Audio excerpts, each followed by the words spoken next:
A house divided against itself cannot stand.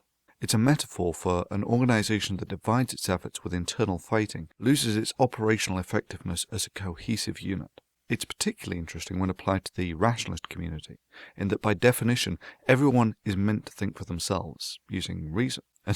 And as such, trying to get a consensus has often been likened to herding cats. Religion, on the other hand, is largely the opposite of this. People are instructed what to think, and to conform. Homogeneity is relatively easily obtained when the social structure is that you are instructed what to believe and do, and the more so if you don't have any ethical considerations about abusing the receptive minds of children to indoctrinate them. I want to teach you something very special this morning, and I want you to remember this, boys and girls, something you'll never forget. Has any human being always been there, yes or no? No. Has any scientist always been there? No. Who's the only one who's always been there? God. Who knows everything? So, in a big loud voice, who should you always trust first, God or the scientist? God. And I want you to remember that. Now let's see how this maps onto America today. At its simplest level, there is a component of society that would like to see more religion, and one that would like to see more rationality. It's largely a numbers game in that, in America alone, the church pulls in an estimated $100 billion per year. Like I say, if your population is habitualized conformity... Next time somebody says millions of years ago, what do you say to them? Were dinosaurs on the ark? On what day of creation were dinosaurs made? 6 days.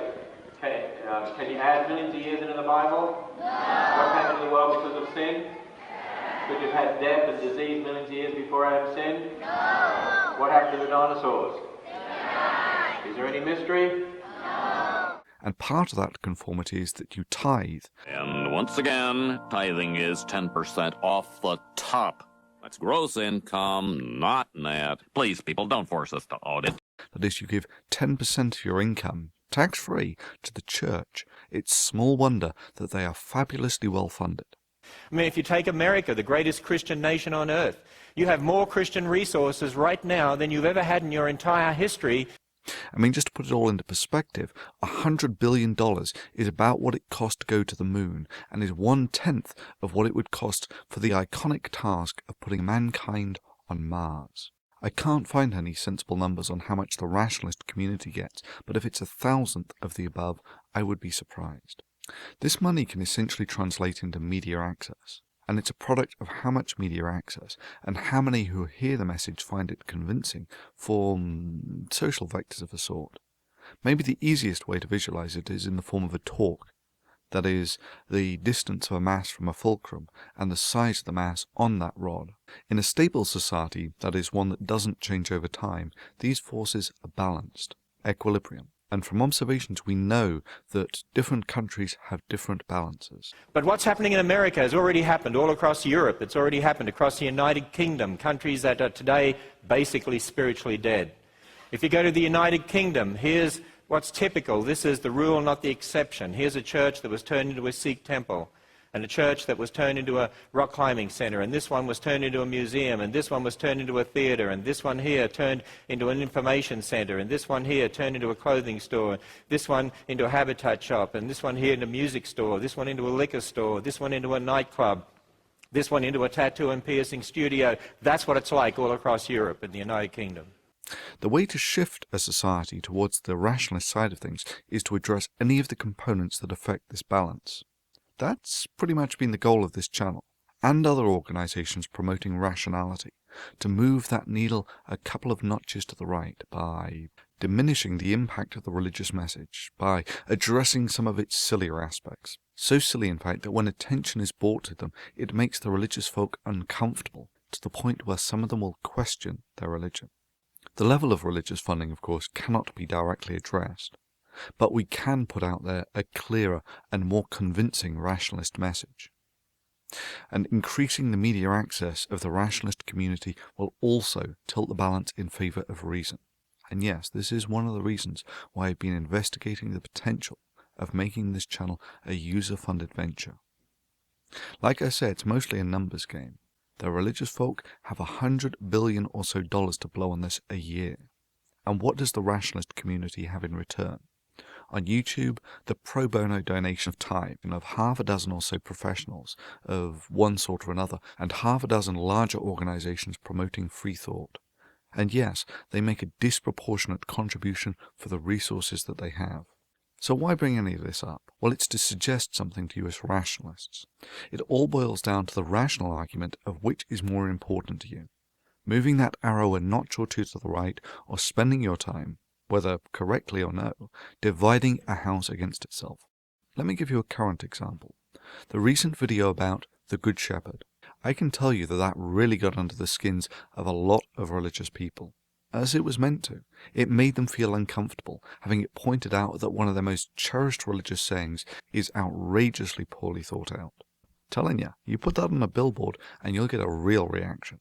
You see, people have associative minds, and having their God associated with the guy who only protects the sheep such that they can be sent to the House of Bright Knives will really put the cat among the pigeons. Or should I say the rational thought among the religious. And yeah, if impact is your goal, then when you're having an effect, maybe that's not the smartest time to divide your efforts. Strange thing is how many rationalists, both now and previously, even the ones who think that the Bible is a load of bunk, were willing to defend the idea that you can be a scholar in it. To me, you might as well be saying Marvel scholars, and only Marvel scholars, are capable of understanding Spider-Man, and that Spider-Man is not a work of fiction, and that only Spider-Manologists who have spent years interpreting the historical documents. Since we first received transmission of your historical documents, we have studied every facet of your missions and strategies. You've been watching the show, Lieutenant? Historical documents. Are capable of deciphering its true meaning. Indeed, the fact that there are now 30,000 denominations of Christianity with, by definition, mutually exclusive, scholarly interpretations of the Bible makes a nonsense of the very concept. Sure, as old written work, there are legitimate areas of literary and historical academic study, but religious interpretation ain't one of them.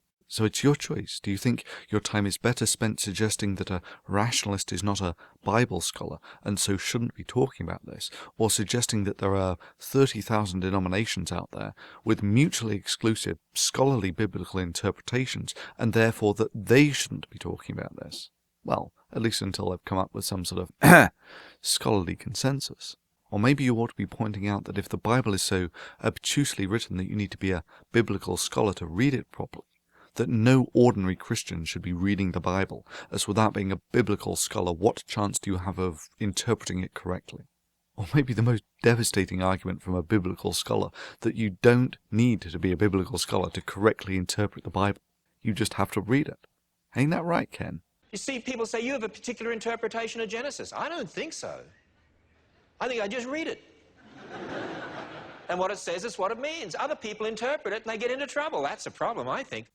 We know from what we see in the world today that positive change is possible, and in the service of this goal, I have every intention of continuing on the current trajectory, happily throwing as many and as large a spanners as I can into the irrational machinery of religion, and giving that activity the comic respect that it deserves.